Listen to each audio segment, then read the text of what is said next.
Hey, an afternoon, and welcome to the environmental edition of Seven Figure Business Secrets.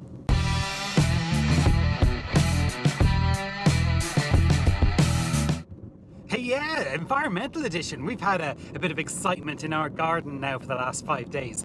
It all started actually last Thursday. I was actually working from home, so working on the kitchen table. It's big glass, sort of floor to ceiling glass between the kitchen table and the garden.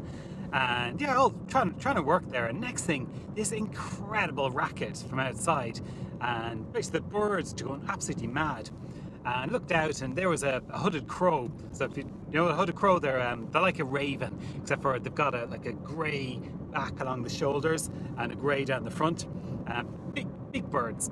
But anyways, one of these sort of sitting on or standing on the footpath, screaming into a little vegetable area that we've got. And another one was sitting on top of this kid's slide next to the vegetable area, screaming down. And the racket, like. It was intense. So wondering what nerd's going on. And next thing, just stood up and had a look out, and you could see on the vegetable patch there's another hooded crow, and you're thinking, oh, these are obviously they're protecting their territory, and this one's ventured in for whatever reason.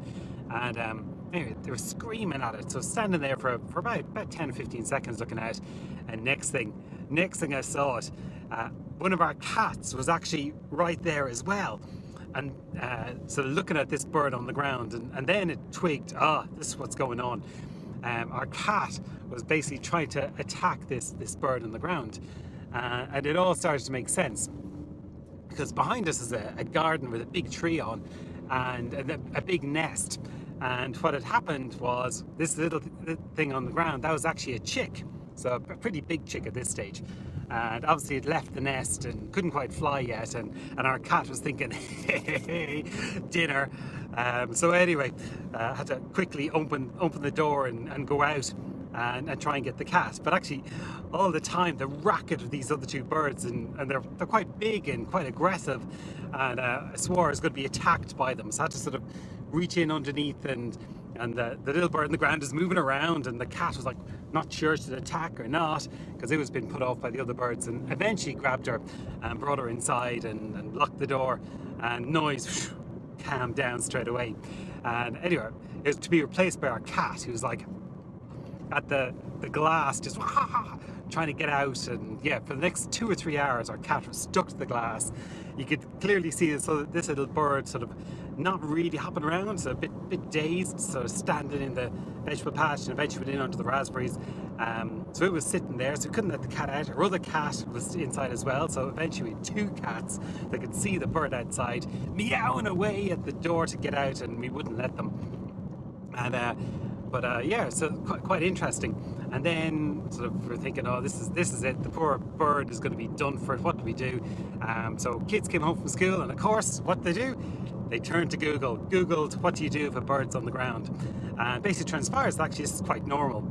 Yeah, if you're into this, you probably know all of this. But basically, birds quite often leave the nest, and for 2 or 3 days they'll sort of sit around on the ground learning to fly and trying to figure it out. And in the meantime, their parents are around. And they sort of intervene if things get a bit hairy, which they had. Things were very hairy, and that's what we'd witnessed. But in the meantime, yeah, there's not much you can do other than, in our case, we decided to keep our 2 cats inside. And then so Thursday evening went out, and our crow basically got named. So his name is Jackson Crow. We don't know if it's male or female, but it's Jackson Crow, so obviously it's male. But no, it could be female, couldn't it? And so the kids named him, and then yeah, we just sort of watched. But it was quite mad, because every time you had to look out, and yeah, there'd be clear skies, and you go down the end of the garden to have a look and see if the crow was still there. And lo and behold, from no place, absolutely no place, these 2 crows would suddenly appear and land on the telephone wire over above and start screaming down at us. It's like, oh, okay, that's enough. So we'd move on. And that's how it was Thursday evening, and we're thinking, oh, there's no way he's going to last overnight, because there's other cats in the area. And anyway, Friday morning, so the middle kid, the girl, Aveen, walked out to the garden, and sure enough, there is Jackson Crow, still there. He managed to hop onto a little perch, only about a foot off the ground, but he was still alive. So I was like, oh, okay, that's cool. and almost by magic, the two crows magically appeared and started screaming down at her. And so that was Friday, and again, I was working from home on Friday. So by about lunchtime, I actually saw one of the crows landing and feeding this baby crow. But interestingly, wouldn't feed the baby crow on the ground. It was only when the crow hopped up onto, well, we've got a coal bunker that's about a metre high, like 3 or 4 feet. And it's only when the crow went up there that they fed the bird. So Jackson Crow had to learn to get up there, and he could sort of flap the wings a little bit and really, really awkwardly get up there. And then, so Friday, he survived Friday afternoon. Friday evening, he was still alive, despite the fact we didn't think he would be. And then, so Saturday morning, again, went out, the crows magically appeared. But on Saturday, he flew onto the garden wall. And when he was on the garden wall, the parents fed him again. And it's very interesting watching it. And then he flew back down into the garden for Saturday night. And Sunday, so we couldn't find him anywhere. He wasn't in our garden. And we then found him on the roof of a shed of a neighbour's garden. You could see him up there, and which is progress. He had managed to fly a little bit higher. And again, you could see him being fed. And then Saturday night, it's a huge adventure in our house. Saturday night, he'd flown into a neighbour's bush. He was hanging out there. And at one stage, we decided to let the cats out again. At one stage, one of our cats was climbing a tree very close to the bush. And again, the racket, and the cat sort of scared off and went down again. And so that was it. And then Sunday, Jackson was able to fly. You could see him flying between 2 trees, and then he flew from one of the trees onto the roof of one of the houses around. So we were thinking, this is it, done, job done. Well, until Monday morning. It's such a chronological order. Monday morning, arrived down in the morning, and Jackson Crow had been on the fence, and one of our cats had actually gotten up onto the fence, right like about 2 foot away from the crow, and the crow just stood there. And one of the parents came down and just flew in between the cat and the crow. At the very last second, cat sort of scampered, and eventually the crow, or Jackson Crow, flew off. And yeah, it's just all very interesting, because our first reaction was, we're going to have to do something, or we're going to have to intervene, or this is terrible, without realizing that actually that nature has it all sorted. Nature has exactly it sorted. The parents left it to the very last second to intervene. They were there, but actually they didn't step in too early. They forced Jackson Crow to Jackson Crow. You could, as if I know him, as if he knows his name. But they forced him to actually sort of start learning and start engaging and start recognizing what's right and what's wrong and what's danger, what's not, and helping him to learn to fly. And it was just very interesting to watch this, because I think our own inclinations to intervene too early, and the reason being is that the reason I'm telling you this story is it's exactly like starting your own business. Is that my inclination is to help someone immediately. This is what you need to do, A, B, and C.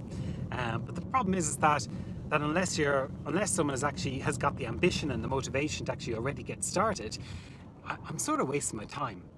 I know that, but I keep having the inclination to do it, and it's only when someone's actually decided to leave the nest and to take those steps that it's time to start helping.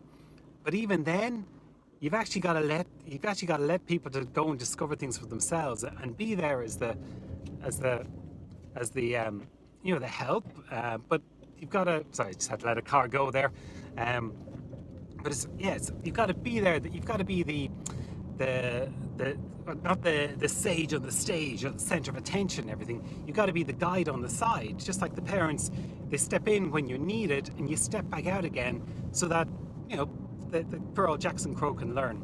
And that's what I want to share with you guys today is that if you're actually starting a business or you've got a business going, then absolutely reach out for help as and when you need it.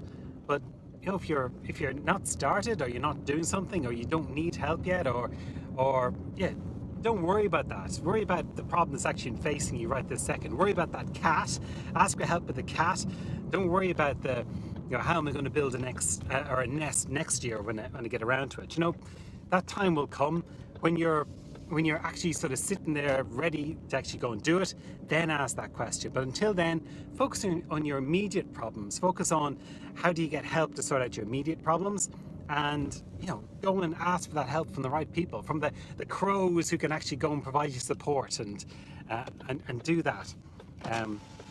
But until then, yeah, get started on your journey, start to learn to fly. So I just have to get a parking ticket, ticket for a car park, that one. And just get started, get going, find out what it is that you don't know about, find out where those cats are, find out what the best perches are in the trees, and your time will come. Just trust the process and make sure you do have a little bit of help around, a few wise sage old crows to swoop in when you need them. Right, hope that helps. For today, go get started, figure out what it is that you want to do, and go and just get it done, get out there. Am I repeating myself enough? Hopefully I am. Hopefully you get it. It's you need to get started. You need to go and do stuff. If you've got your business already started, get to your next level, figure out what it is, and just go for it. Just go for it. Don't hold back. Mother Nature will be there to support you if you just go and push it and trust the process. Right, hope that helps. I shall talk to you shortly. See you then. Bye.